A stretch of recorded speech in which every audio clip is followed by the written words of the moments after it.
There's just gonna be multiple outtakes. Nope. Wait for it. Okay, we're beginning.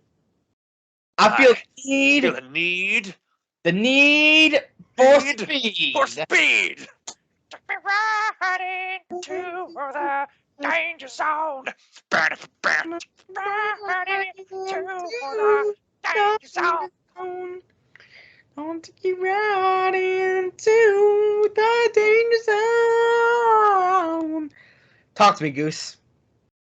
Oh, 909, this is such a excellent film, superior to the original movie, if you ask me, and really a motivating film that America needs right now. Yep. Oh, yes. So, and we're going to talk about that very one, Top Gun Maverick. Okay.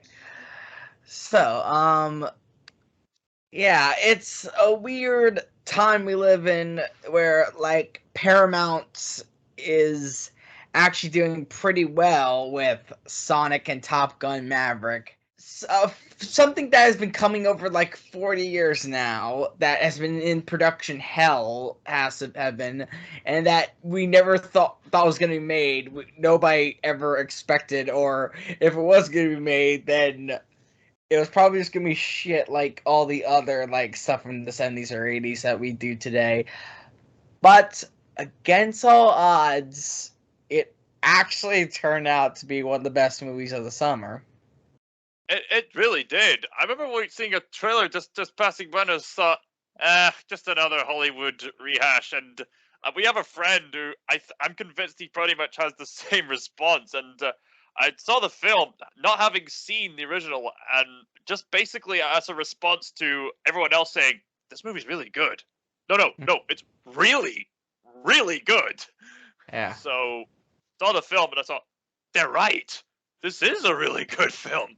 Yeah, if not probably the only good movie of the summer. So, let's talk about the cast first.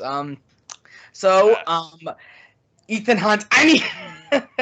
Ethan Hunt. I meant Pete Mitchell Maverick, as his name is. His code name, sign name, and with his character, I feel like for some reason all of Tom Cruise's characters, excluding Tropic Thunder, are all exactly the same. I'm not think it's a bad thing. It's just you always associate him with Tom Cruise. But it's not like it's insulting. I definitely did. I'm just making sure of that. But it's like in a way that it's like you can't make this character without Tom Cruise whenever he's playing it. You can't. You can't make this character. You can't with Mission Impossible 4, 5, 6. You can't. No actor is crazy enough to go on the Burj Khalifa and climb it with all practical effects. And fifth, and go into like a water chamber and possibly die from it, like completely going circles. And sixth, jumping from a halo jump into into Paris. And in this movie, that all the actors had to go to flight academy or like flying school because most of it was all practical. And you have to admire that Tom Cruise. A lot of people, even my brother, said he's a douchebag, but the one thing you can guarantee that he is dedicated to his craft. Yeah, a lot of people have been saying that he's, quote, one of the last real Hollywood stars. I think Tom Cruise is one of those people in Hollywood who really cares about their practical effects, along the lines of like Christopher Nolan and a few select others.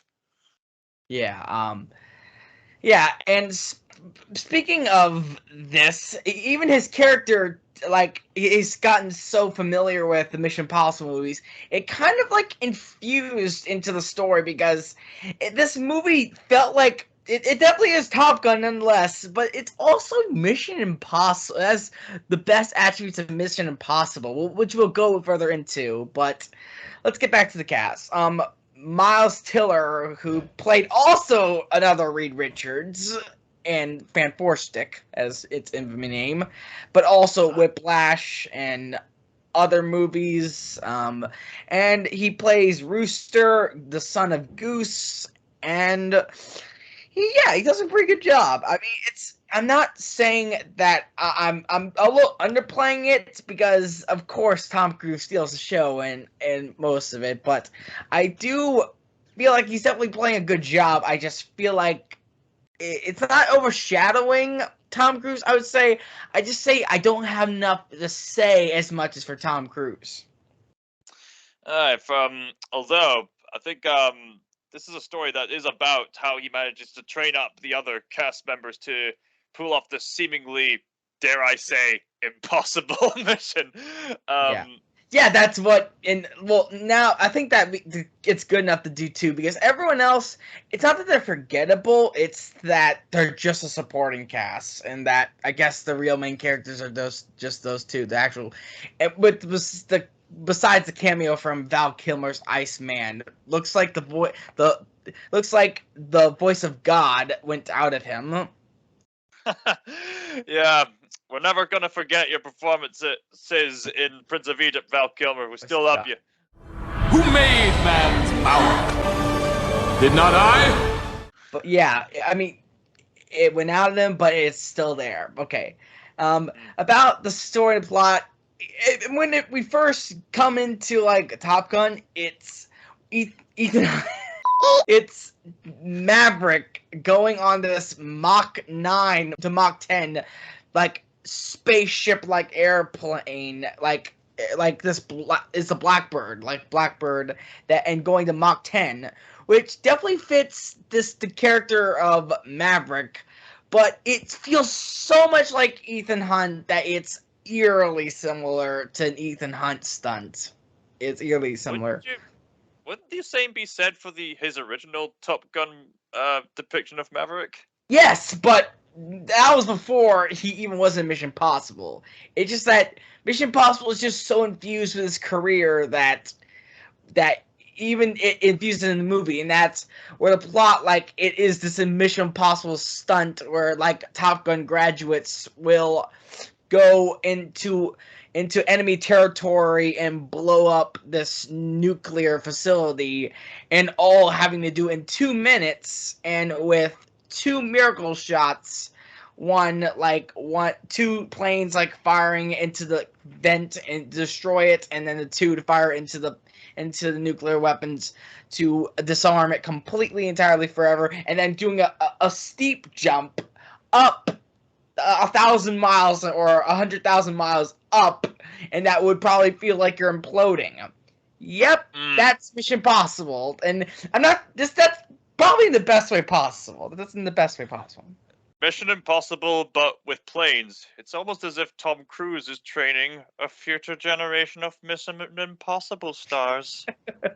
Or maybe a future generation of last generation of no, or what you said. Remember what you said, the last true movie stars and stuff. Those two. And remember, I will not be said, the last generation. Also, in a meta perspective, they even said this in the movie. Like, they said that, why aren't you sign up to be a senator or an admiral, and you or retire? You did not accept either of them. You stayed a captain, and you said the future's coming, and sooner or later it will be without you. And he said, not today. So he said maybe so, but not today. It is not this day. Not this day. Like, that does show how authentic that this story is. And even like before we watched the movie, like before he said in this like little expose, like saying like how authentic the movie is, and I swear the few CGI moments are with some of the airplane maneuvers and making Tom Cruise at least slightly younger, because in the expose he definitely looked aged, or either that it was filmed prior to 2022. It was filmed, so yeah. Right. I was gonna ask. I wonder why they would de-age his face if he's meant to be the age he is in this film. No, it's not that. It's slightly de-aged because there's actually one of the characters, Charlie, wasn't in this movie because of how ugly she got. No offense to her, but that's why they placed it with Michelle, like Connerly's character. But Tom Cruise showed a little like age, like, in the expose. So I was wondering, was most of this like pre-shotted before 2022, or if there was shots that, or if they did still need to shoot for 2022, did they, or for 2021, and did they need to DH him? And I wonder, how the hell are they gonna do Mission Impossible Part 1, like, further down the road? Like, seriously, I know that's a topic for another day, but, like, the 7th one, and they're doing Part 1 to it? What is this, Attack on Titan? Yeah. Okay, this is official. Tom Cruise is going to take out the founding Titan. That's why we need the Part 1 and the No, Part 2. Attack Okay, Tom Cruise is going to take part in that Attack on Titan film that's going to be made like live action. He's going to do the real stunts. He's going to make like this real grappling hook material and just launch himself. Okay, we're getting off track. Yeah. Okay. So, about the movie, like, it is the one thing it is completely devoid of. That is a bliss to me and Callum. The best thing about this film is that it doesn't even feel like it has a political agenda of any kind, for or against anything. It's just its own movie, and that's great. It doesn't have to appeal to this specific thing that will alienate some other people. It's a film that everybody needs to see, and everyone's gonna walk out the theater and feel all the more grateful to have seen. Yeah, and speaking of the patriotism, like, it does have for this country, America is stagnating. It is not, if it once was great or it's never was great at all, it's definitely showing now more than ever. And I feel like I don't respect this country at all for anything like system-wise or like horrific acts.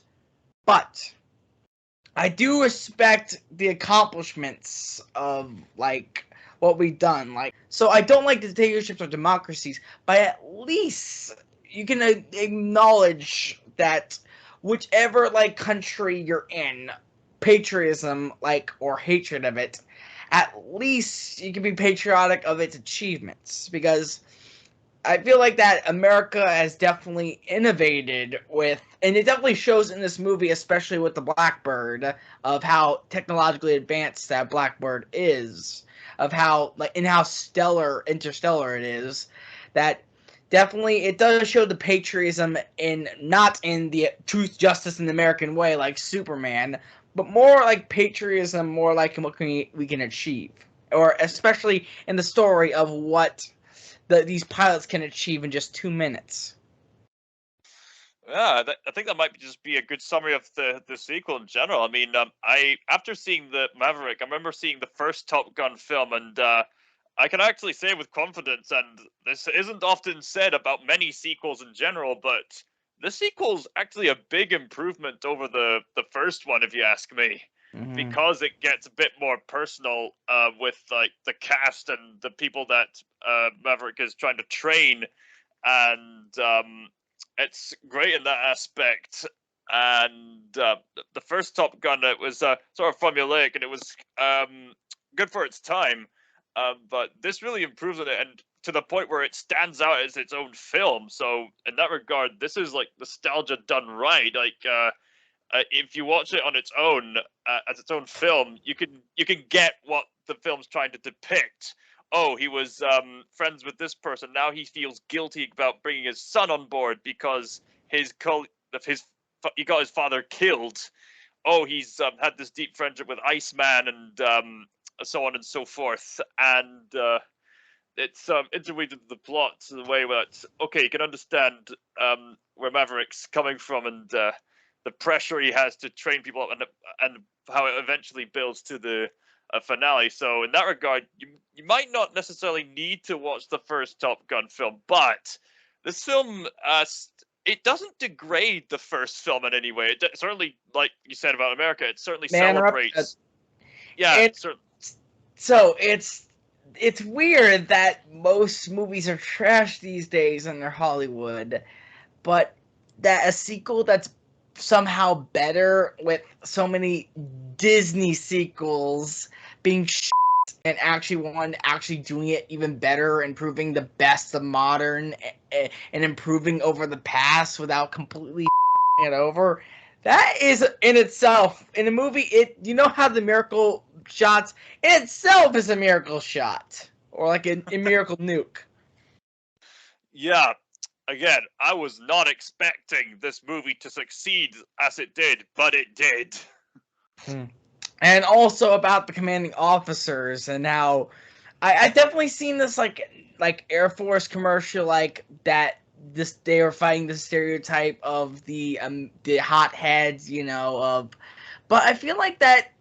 I feel like there are a lot of pilots out there who are hotheads and have egos, but I feel like it definitely doesn't like go overboard here. Maybe it went overboard in the first movie, but definitely nowhere near here. It definitely nowhere near here. And especially for the commanding officers, like none of them are treated like, liberals would treat like commanding officers like they're bad, they're mean, they hate you, we're gonna beat them anyway. There's just like one scene where like Tom Cruise,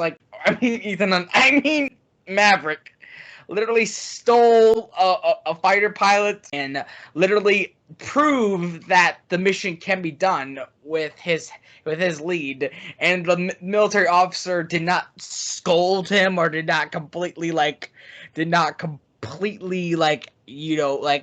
him out and then some bull like out of the minute would save him.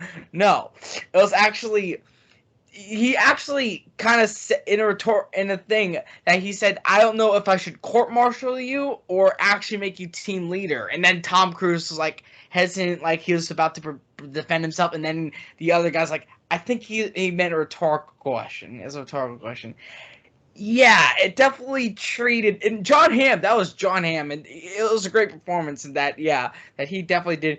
It definitely treats like all the people, and there's this black supporting character, Hondo, not Hondo Hanaka from Star Wars Captain Jack Sparrow. Hondo, this guy who definitely has been with like Maverick, like with the Mach 9 mission, and probably is here for support with him, just good friends with him.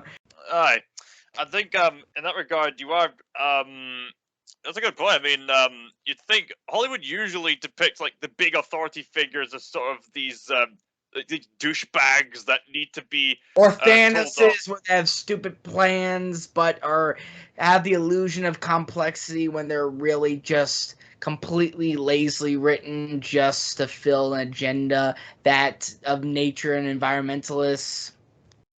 Aye, and I suppose there's a fine balance because, in all fairness, like Tom Cruise's character was quite stubborn in the original film, but has clearly matured. But there's that little rebel in him that's still there. And like he takes.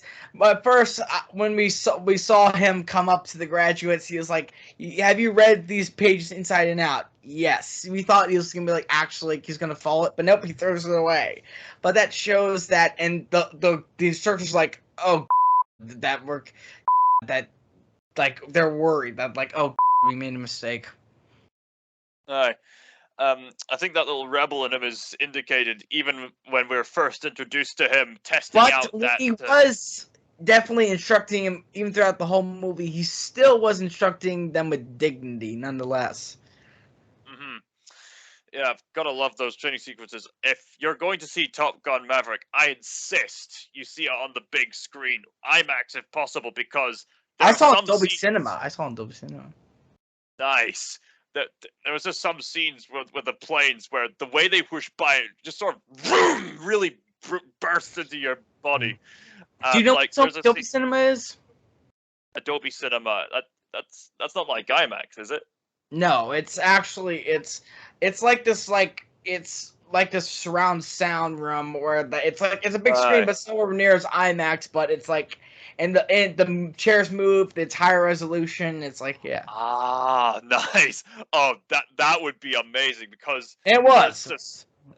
some scenes that would enhance the experience, because even when my cinema, like the View cinema I go to, pretty standard cinema but big screen, the sound was really effective. Like there's this one scene where Maverick is training the people flying the planes, and then he sneaks up behind them, and then he just goes like, phew, and people go, whoa, he's good. And when he whooshes by, you really feel that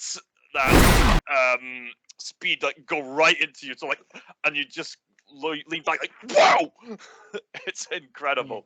And also back to the drama, like it's with Rooster like hates Maverick because he pulled his papers from the flight academy, and that it sent him back for 4 years. And it's interesting that it'd be great if there was a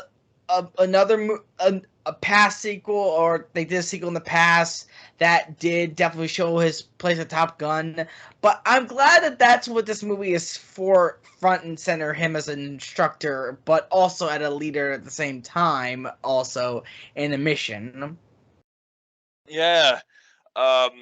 They also call back to several original scenes, which reestablish Maverick's pressure in teaching Rooster, and there's other scenes where Rooster is a bit pressured, even exposed at emotionally at times by his own fellow colleagues, which puts more pressure into how Maverick is going to train up these people. And the side characters, while obviously not having as much screen time as Maverick and Rooster, they certainly have their effective roles to play in regards to this whole operation. And one of them looks like Littlefinger from Game of Thrones. Game of Thrones. All right. Some of them fall into some archetypes, but it's nothing too distracting.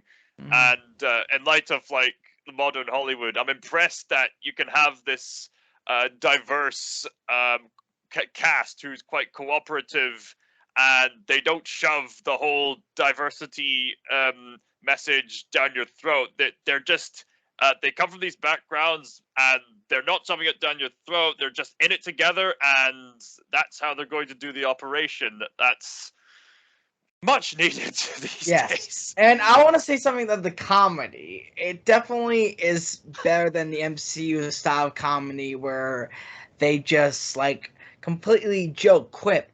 It's just more joke, and like something funny happens to the character.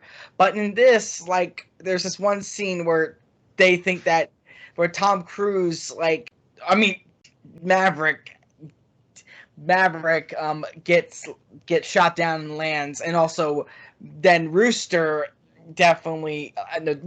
like saves him and crashes and lands, and then Maverick is running him, and then pushes him and it's like, what are you doing? I was doing exactly what you told me to not think do.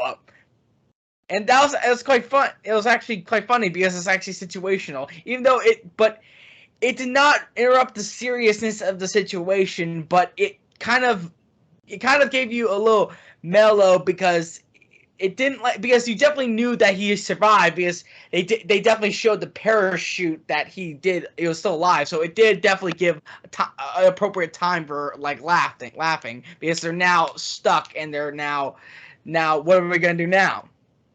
It's not desperate. The dire situation is not desperate. Another reason to watch this on the big screen: when funny moments happen, you'll hear all the audience genuinely laugh. And we've not heard that. I have not heard that in so long. Yeah, there's 3 distinct scenes where I recall that happening. Like the first scene where I heard the audience have a good laugh, and I was laughing with them, was when Maverick had got out of testing the Mach 10 plane, and he's clearly knackered and just getting a drink of water, and everyone's looking like, and he's just too exhausted to speak. Yeah. And it definitely did remind me of like in Kill Bill, like when she definitely got out of the grave and then asked for water from a diner. And where am I? And also, there's something about Anthony Mackie that he once said that movies used to be an experience that you used to go to them and you used to watch and actually like experience them. Now it's just streaming and like you're it's repeating and that you're going just to support a superhero, not the actor. And also, I might have had some rough parts of my had bad judgment, but I do respect him, and I feel like that Anthony Mackie's also like Tom Cruise in that he's one of the last. Like he might not be the last actually working as what Anthony Mackie calls a working actor who does it for the work. People keep saying you should look at the behind the scenes of how this movie is made. They managed to get these widescreen cameras just barely fitting into the jet planes to give you the authentic flight experience. And few of it were CGI. The Cobra maneuver, like the callback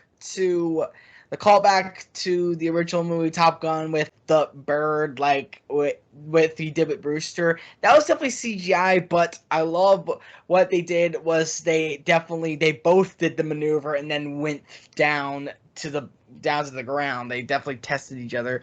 I definitely, yeah, that was.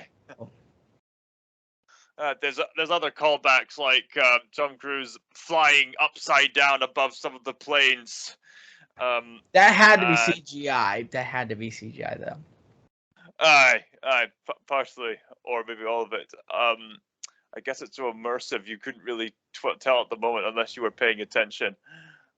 Man, it must have been quite scary to fly the planes at first, but they must have got it eventually. Yes, because they had to go to the academy. They had to do academy for, and also Tom Cruise is way more experienced because he had to do it exactly for Top Gun. They had to do that for Top Gun, and with 40 years of being more experience, that he could have been like, "Oh, this is too easy. It's too easy." Right. Yeah, it does fit into the character of Maverick. Definitely make more authentic. So And makes the Russians, their enemies. Actually, it's funny enough that they definitely don't. There's not this one big bad or like this militia. They don't even show probably any of the faces. They don't show any of the enemies' faces. They're just vague. That's it. And that does not ruin anything, but it's kind of refreshing that you don't have to think about the enemy too much. You just have to think about surviving. That's it. The way I see it is that the enemies are left vague on purpose so that there's more focus on the cast surrounding. Yeah, there's Maverick. no us versus them, like the good versus evil. Just that we have to survive this impossible mission that could send us to our deaths. Yeah, it's more. It's not so much this big epic battle. It's the film sets itself more as if okay, we're preparing the next generation. We're preparing them for a test, and we're preparing for them to possibly die. Mm-hmm. And it's interesting about the possibility of death. Like, I was expecting at least some people to die, especially when they brought up the fact that his Maverick's friend Goose died in the past. I was actually expecting someone to die in the past, but I guess it was a pleasant surprise to find out. Yeah, I think that was the mission. Like what Tom Cruise, even like Maverick's character, if he let one person die, it's on him. So that's basically what he has to triumph, getting everyone home. That's what he always stated through the movie, get everyone home. And he accomplished that. So I think that that's very good that they did not kill anyone off. So in that regard, that makes this film much more uplifting, as well as somewhat unpredictable. And not only do the cast members learn and survive, but Maverick succeeds as a mentor figure, as well as handling the ghosts of his past in that regard. I mean, there's several scenes where where he's trying to build a sense of team building, even with something as small as the people doing the very silly thing of daring themselves to do push-ups if they fail a certain training mission, or going out to play with a ball on the beach with Yeah. sunglasses. Okay. I have two things. One, in the club or in the diner that Michelle Connery's character, Connery, whatever, that Rooster like did this solo on the piano. Goodness gracious, great balls of fire! Balls of fire!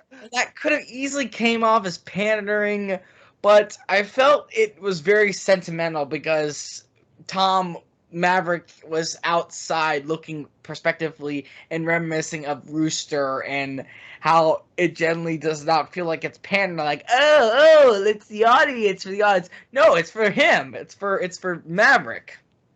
And I think that's one of the reasons why I say this film stands out on its own, because if you haven't seen the original, you see why this particular moment would haunt Maverick in regards to his relation with this specific person, how he relates to Goose.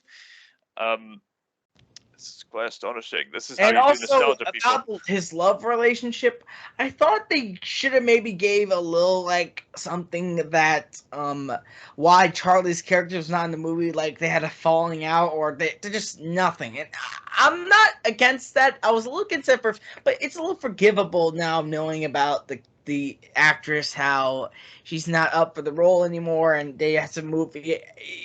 And also the romance is not bad. It's just that I would like a little more explanation or like about the falling out and then how he met her, someone new, and someone to move on. Take my breath away. Yeah. Or the lady hold my hand. Yeah.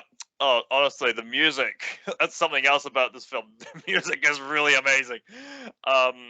I mean, yeah, of course, you have the awesome sort of 80s, 90s style power ballad music here. You have the highway to the danger zone, of course. You can't have that. You can't have Top Gun movie without that. Quite well. I mean, not that Top Gun's had an entire franchise up until now, but Danger Zone's always going to be associated with Top Gun. That's for sure. Awesome song. But I also like how there's extra orchestral music here, which really adds to the sentimental tone of this. I suppose it's often used in other movies for the sake of reminiscence, but I guess it's one of those kinds of cliches that I don't really get tired of when the music gets quite sentimental and grand. Certainly makes the mood a bit more grand and makes you think, yeah, to be there and to think about that and what could have possibly happen next. Yes. So, anything else? Motivational music, and the cinematography is also great. Even like far back as the scene where Maverick is flying the plane, he sees an awesome like sunset as he's flying, or there's other amazing scenes. I mean, the cinematography is great, even on the planes. Again, they have to get those. Speaking of the plane, when Rooster and Maverick had to steal an F-18, or F-14. Yes, it's F-14. That it kind of reminded me of like Pirates of the Caribbean, like with Rooster being like Will, how, and Maverick being like Jack, of how Jack knew Rooster's father and worked with him, like how Bill Turner was like Goose. And also they both died at sea. Alright. Let's see, that's right. That's right. This Goose is not saved by Davy Jones. Whoever left behind stays behind. So it was definitely that similar scenario, and seeing the F-14, they having to steal that from the enemy, definitely reminded me of that. Thank you, Commodore. Yes. Commandeer. We're gonna commandeer that fighter. What else is there to say about the film? I guess by the time all the action is over, like you feel great having seen it. Yeah, it's And I guess we're in the home stretch for this podcast, and we're just getting out the last thoughts. It's like this movie had a billion to trillion to zillion chance of actually happening and succeeding, and it actually did it. Exactly this how much the chances of success, it actually turned it into the chances for success. Who would have thought that this 80s movies modern Hollywood reboot would actually be the #1 film of the world right now as of summer 2022? More than Avengers Endgame or all those MC or MCU movies ever could be. I mean, Endgame was just a sensation when it came out like a few years ago, and Even now, though. Okay, I mean, not right now. But I mean, honestly. But what do you think of what this movie, like 2 years or 3 years or probably 10 years from now? Well, I suppose the difference between Maverick and Endgame is that people might get a little bit tired of Endgame, not by the fault of Endgame's own existence, but just with the fact that Marvel keeps making content which just can't live up to what Endgame established. Whereas Maverick was this film like made out of a labor of love. Not that Endgame wasn't a film made of a labor of love after so many years. I mean, it clearly was like a whole decade's worth of character building. So. Yeah. It's just that in light of the constant husks, as it were, that Hollywood keeps churning out year after year, and with all these remakes and sequel after sequel, and all these attempts to try to cash in on nostalgia, even like something as it's iconic. They keep finding new ways to celebrate mediocrity with someone genuinely exceptional. Yeah, like even with some new releases like Predator Prey, you can really sense that they're really trying to get those member berries activated. Member berries. Hey, remember this? Remember that? Remember how it was so good? Remember Legend of Korra, how that was so good? Actually, hey, remember Arnold Schwarzenegger?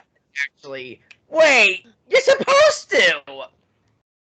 Yeah, with all these attempts and trying to combine the magic of the past with these cringeworthy, obvious agendas, they're failing time after time after time.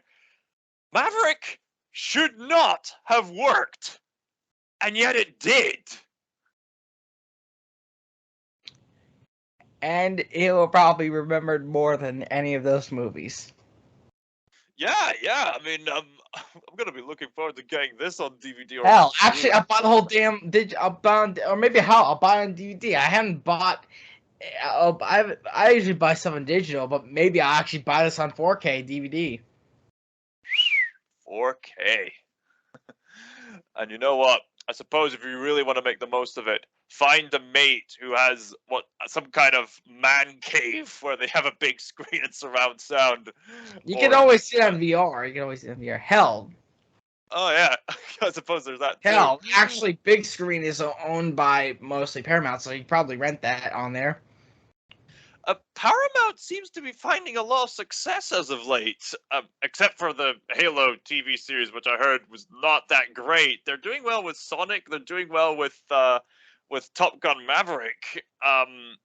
This might just be the comeback that Paramount needs, apparently, as far as I'm aware. Good for them. Okay, you want to end it up right there? Well, I suppose we could, but I think we need to end it off in style. Okay, let's do it. She had a 1, she had a 2. She had a 1, not a 2. She had a 1, no. Goodness gracious, great fire! Now you try. Get these sunglasses. No, that's what I'm gonna say. You do the piano. Now you do it. I don't know the lyrics. Goodness she had a 1, she had a 2. Goodness gracious, great balls of fire! There we go. I probably need to go to some American beach pub and Okay, say, Goose Maverick reporting off. yeah, The- Goose, Golden Goose signing off. Yeah.